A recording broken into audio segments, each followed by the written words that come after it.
regarding the question of what mourning customs are kept on the 10th of Menachem Av.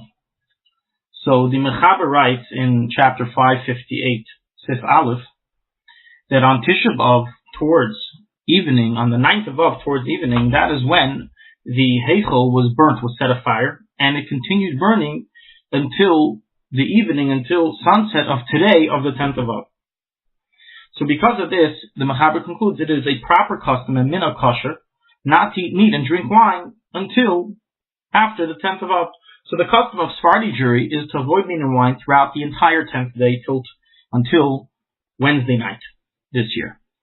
The Ashkenazi custom, however, as continues the Ramah writes, V'yesh machmirin ad chatzos hayom v'liyasim, that we are only machmir, we are only stringent until midday, and that is our final custom, that once it reaches midday, on Wednesday, on the 10th of Av, we no longer follow any of the mourning customs of the 9 days.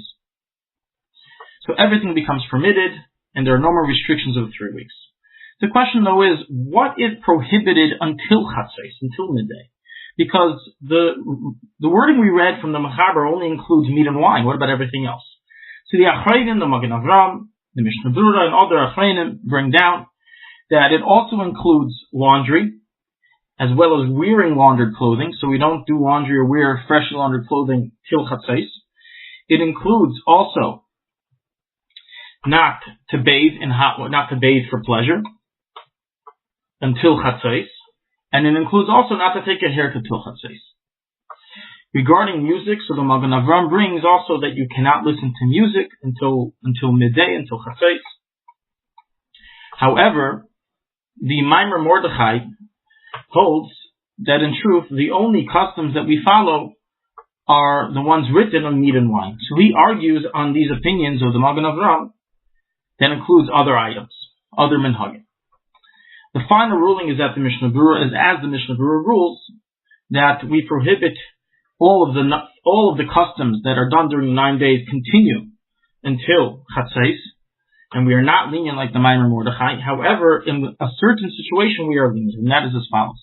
If someone is going to be traveling on Wednesday, on the 10th of Menachem Av, and they need to do laundry before they leave, and they are, for instance, leaving before Chatzos or near Chatzos to the point that they are unable to start the laundry after Chatzos, so in such a case they can rely on the opinion of the Maimer Mordechai and be lenient to do laundry even on the night of the 10th of the 10th or the morning of the 10th prior to Chatzos.